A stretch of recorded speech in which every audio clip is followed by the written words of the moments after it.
I had a client, she wasn't going through a divorce.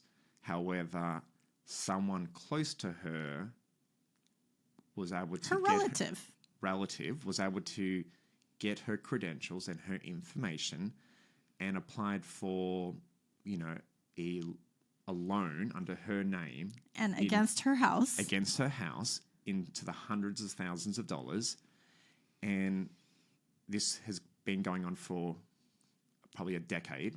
And she didn't know because she's a non-CFO type of person. And the first time that she becomes aware of it is a piece of mail that they happen to open up to find out that the bank is going to start taking, steps to foreclose on her house. Yeah, so that was the first time she knew that there were these loans in her name that she did not apply for. That was opened at some random branch on the other side of town, which she would never go to. Right.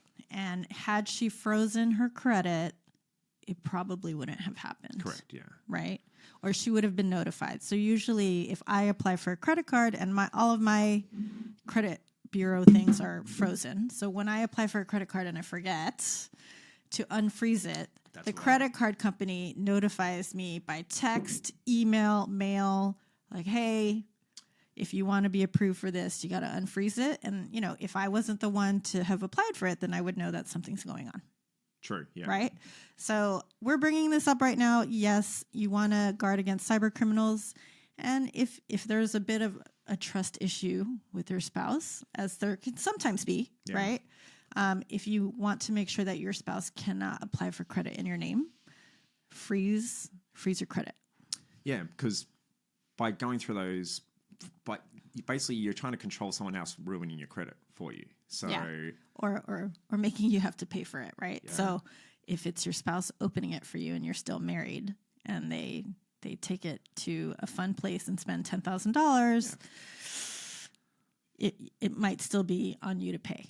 Definitely run your credit report, have a look at all those line items there, make sure you freeze it with the different credit agencies. I think something to point out on here is they're always going to try and upcharge you. Yes. But yes. The name in the free credit report, a freeze should be free. It's a law that they have to offer a freeze. But they're going to try and upsell you for various different monitoring things. Unless you really want it, you don't have to do it to get that freeze in place. Every time I log into Experian, it automatically puts me on the page where it's like, just click this button to go into the subscription monitoring, and then there's a tiny button underneath that says, no, just get me to the credit freeze. Yeah.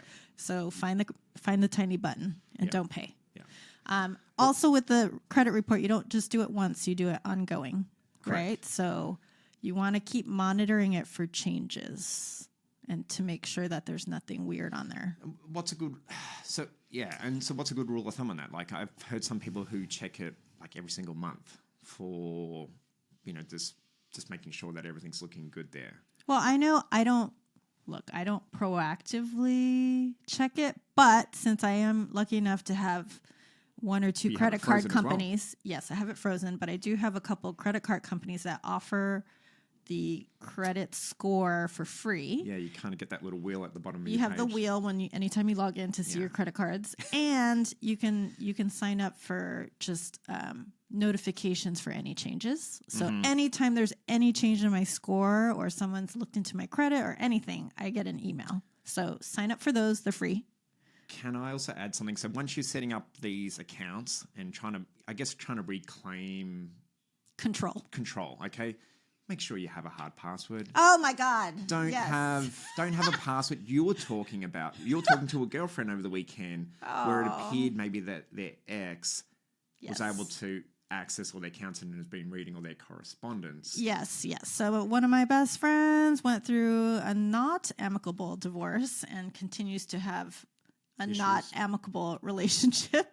And I think we realized over the past few days that he must have hacked into her messaging applications just because of something that happened. And I was like, you know what?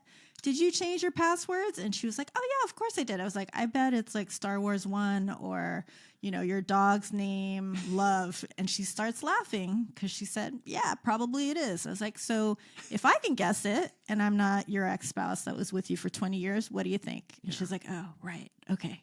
So please change your passwords and make it something that your spouse cannot guess. Yeah. And look, some people say maybe as sort of a phrase, it shouldn't be any family members, kids, pets, birth dates, like address. That. Like I use a password sort of generators thing where it creates things with all special characters and stuff like that. Yeah. Look at those. They're even free. So, or you can think of a simple sentence and take the first letter of each word in the sentence and then add some numbers in there. Yeah. Right? So just don't make it, you know, my dog's name's Ollie. Ollie, love you. Yeah.